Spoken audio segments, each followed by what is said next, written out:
მოგესალმებით, თითოეულ თქვენთან გასულყომას იმადლობებს, რომ გამოწერილი გაქვთ ჩემი არხი, იმის რომ ლაიქებთ და კომენტარებთ, ვინც არ მიცემთ გაგეცნობით, მე ვარ კატო. და შეგახსენებთ, რომ აქცია კვლავ ძალაშია და შეგიძლიათ თქვენ პირადი ურთიერთობის დიაგნოსტიკა გააკეთოთ სულ რაღაც 30 ვარად.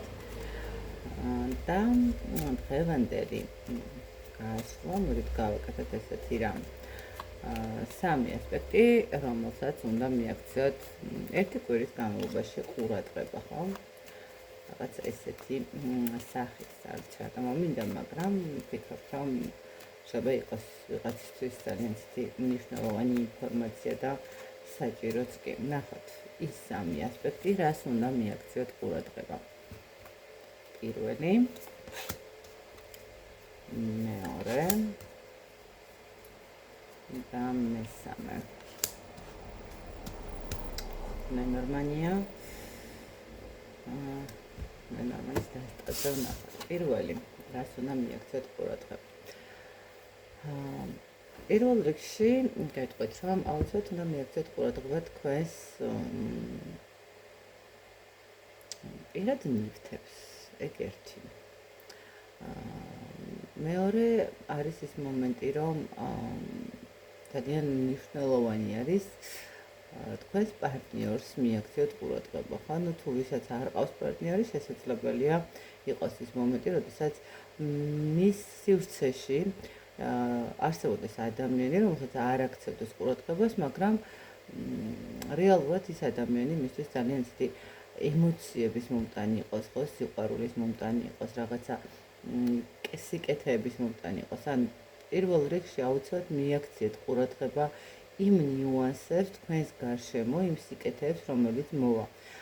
ხანდახან არის მომენტი, როდესაც უბრალოდ ადამიანები არ ვაქცევთ რაღაცა ნიშანს ყურადღებას, რომელიც კონკრეტულად ჩვენთვის არის გამოგზავნილი სამყაროდან და ის ნიშანი შესაძლებელია გახდეს ძალიან ბევრი რამის კმელი, ხო, ჩვენ ცხოვრებაში ბევრი რაღაცის შემცვლელი, ესე რომ ვთქვათ. შესაძლებელია აქ ისეთი ნიუანსიც იყოს, რომ ვიღაცას ხელიც კი სთხოვონ, ხო, რაღაცა ესეთი მომენტიც მოდის აქ, თითქოს ადამიანს რაღაცა ურთიერთობის სხვა ეტაპზე გადაყვანის მდგომარეობა ხდება, ხო, აი პირველი ესეთი ასპექტებს გვეუბნება სამყარო პირველ რიგში. მეორე ასპექტი, რას უნდა მივაქციოთ ყურადღებას. თქვენს სულიერ ჰარმონიას, თქვენს სიმშვიდეს, თქვენს დასვენებას, ესე ვთქვათ, ხო? იმ მომენტს, როდესაც ადამიანმა ხანდახან მაინც ხო არის ესეთი მომენტი, როდესაც უნდა დაუთმო საკუთარ ოცნებებს, საკუთარ სურვილებს, საკუთარ მიზნებს, დრო. ნუ ძალიან გადატვირთულ ცხოვრებაში ვცხოვრობთ, როგორც ჩანს, ყველა ძალიან ესეთი დრო არ ყოფნის, ესე რომ ვთქვათ, 24 საათი ყველა ჩვენი საჭირო სიტუაციის დასალაგებლად, მაგრამ ნახეთ, აუცილებლად გამონახეთ, თუნდაც 5-10 წუთი მაინც თქვენი ჯანმრთელობისთვის, თქვენი სულიერი სიმშვიდისთვის, თქვენი ჰარმონიისთვის, ხომ? დასვენებას ძალიან დიდი მნიშვნელობა აქვს, როდესაც სამყარო ხედავს, რომ ადამიანი თავის თავსაც უთმობს რაღაცა გარკვეულ დროს, ის ყოველთვის აძლევს მას ცხოვრებას, ისე ულაგებს და ისე აძლევს საშუალებას, რომ უფრო მეტი და მეტი გააკეთოს მერე ადამიანმა თავისთვის, ხომ? თქვენი ნახეთ, თქვენი იმ სურვილების და იმ იდეების შესასრულებლად, რომელიც თქვათ გაქვთ, ხო, რომელიც გინდათ რომ მიახდოთ, აუცილებლად გჭირდებათ სულიერი დასვენება, ბუნებაში ყოფნა, ემოციების რაღაცა გაცვლა, ხო? კიდევ ერთი რამ, რაც უნდა მიაქციოთ ყურადღება, მე ესეთ ხშირად ვაკეთებ ხოლმე ესეთ რიტუალებით, ესე რომ ვთქვათ, გავდივარ ქალაქიდან, კი იცით ხოლმე ხშირად ყარებდნენ გერთვებით, ჩართვებს ვაკეთებ ხოლმე. და ნახეთ, ხეები ძალიან ესეთი დადებით ენერგიას გამოსცემენ და უარყოფით ის მიღება შეუძლიათ თქვენგან. ასე რომ ცოტა გაგეცინებათ ალბათ ბევრს, მაგრამ სადეთ უბრალოდ თქვენი ჩახუტება ხესთან, ხო?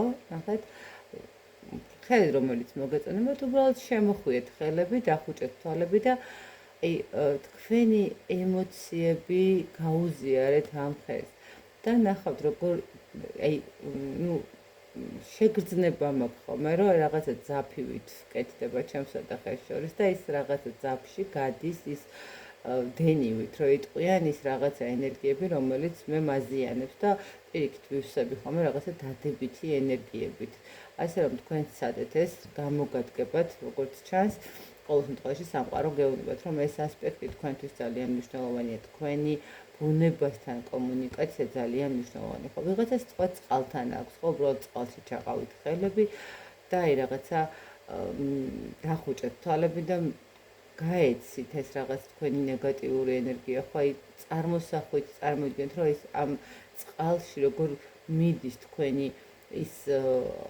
მდგომარეობა რომელიც არ მოგწონთ და ნახოთ მესამე ასპექტი რას უნდა მიაქციოთ ყურადღება აი მესამე ასპექტი რასაც უნდა მიაქციოთ ყურადღება ეს არის წინაპრების მდგომარეობა ნახეთ გეტყვით რა ხდება წინაპრების მდგომარეობა რასთან მიმართებაში შესაძლებელია რომ სიზმრების სახით ხშირად ხედავდეთ რაღაცა მშობლებს პაპაბებიას ხო ვისვი რაღაცა მინიშნებების სახით შეიძლება ეს ადამიანები ჩვენ წასული ადამიანები გვესახებოდნენ და გვაძლევდნენ რაღაცნაირად მინიშნებას საით უნდა წავიდეთ რა ასპექტს უნდა მივხედოთ როგორ უნდა მივხედოთ ამ ყველაფერს ერთი მხრივ კიდევ შეგიძლიათ გააკეთოთ თქვენი წინაპრებისთვის რაღაც ესეთი პატარა ძღვენი ისე ვთქვათ ბუნებაში ხო სამყაროსთან რაღაცა აირჩიეთ ლამაზი ხე რომელიც მოგეწონებათ რომელიც თქვენ ან ბუჩქი რა ვიცი ვისთვის როგორ ხო რაღაც ესე ვთქვათ და იქ დატოვოთ ძღვენი ხო ტკბილეულობა შაქარი რძე ან ისეთი რაღაც აი რაც სამყაროს ძღვენი მიუძღვნათ სამყაროს მათი სახელით ხო რაღაცა როგორც კეთდება ვთქვათ თუნდაც ეკლესიაში ხა ეს არ არის ხო აი რაღაც მაინდა-მაინც ბუნებასთან მიმართებაში ყოველ მე ბუნებას ძალიან მიყვარს და მაგიტომ ვამბობ შეიძლება ითქვას თუმცა მე ვიტყოდი რომ მაინც სამყაროში გაცემული ენერგიები ძალიან ისეთი მნიშვნელოვანია თუმცა შეგიძლიათ რომ ეკლესიაშიც ვთქვათ პარაკლისი გააკეთებინოთ ხო რაღაც ესე რომ ვთქვათ თქვენი წინაპრებისთვის გააკეთოთ რაღაცა ძღვენი რაღაც ძღვენი მიუტანოთ რომელიც ესე რომ ვთქვათ იქნება თქვენი წინაპრების სახელზე ხო და აუცილებლად მიაქციეთ ნახეთ შესაძლებელია კიდევ რა მომენტი იყოს ხა ყველას ხო არ აქვს სიზმრები შეიძლება ვთქვათ ბოლო პერიოდი ხშირად გახსენდებათ რაღაცა ესეთი ისტორიები თქვენს წინაპრებთან მიმართებაში ხო რაღაც განსაკუთრებით ბავშვობას ხშირად შეიძლება ხშირად გახსენდებათ ასე რომ მიაქციეთ ამასაც ყურადღება ხო რაღაცნაირად თქვენთვის როგორც ჩანს ეს ასპექტი ძალიან მნიშვნელოვანი იქნება იმიტომ რომ ესენი მოგიტანენ თქვენ იმ ინფორმაციას იმ საჭირო მდგომარეობას რომელიც თქვენთვის თქვენი ცხოვრებისთვის ძალიან მნიშვნელოვანი შესაძლებელია იყოს ასე რომ შემოკარგებო ესე ვთქვათ სამი ასპექტი რასაც უნდა მიაქციოთ ყურადღება პირველი ეს არის თქვენს საკუთარ ურთიერთობას, სივრცეს, თქვენს თავზე ზრუნვას, მეორეც, აი, იცით როგორი რაღაცა თითქოს სამყაროც გეუბნებათ, რომ აი ამ პერიოდში, როცა დასვენების პერიოდია, სამყაროც გეუბნებათ, რომ ყველაზე მეტი დრო დაუთმეთ მაინც საკუთარ თავს, დასვენებას, ემოციებით შევსებას და იმ რესურსით შევსებას, რომელიც მნიშვნელოვანია. აი წინაპრებთან დაკავშირებით კიდევ ერთი მომენტი ის გეტყვით, რომ ისინი ნახეთ, ისინი გეხმარებიან და შესაბამისად თქვენგან მადლიერების მომენტიც კარგია, ხო? თუნდაც შეიძლება ხარ რაღაც ყველას არ აქვს საშუალება რომ რაღაცა გააკეთოს, ხო? ნუ ხდება ესეთი მომენტები. უბრალოდ მადლიერებით გაიხსენეთ და მადლიერება გაუგზავნეთ იმ თქვენ წინაპრებს, რომ თუნდაც რაღაცი ვიღაცას სახით დაუტოვეს, ხო, რაღაც ვიღაცას სიცოცხლე აჩუქეს, ვიღაცას აი, ნახეთ, მადლიერები იყავით იმ რესურსზე, რომელიც მათ მოგცეს და ეს მადლიერება გაუშვით. მე ბედნიერ ურთიერთობებს, ბედნიერ ცხოვრებას გისურვებთ თითოეულ თქვენთაგანს და იმედი მაქვს, რომ ვინმეს გამოადგება ეს პატარა ინფორმაცია ასპექტებთან, რა ასპექტები შეიძლება უნდა მიაქციოთ ყურადღება ერთი კვირის განმავლობაში და წარმატებები თითოეულ თქვენთაგანს დროებით.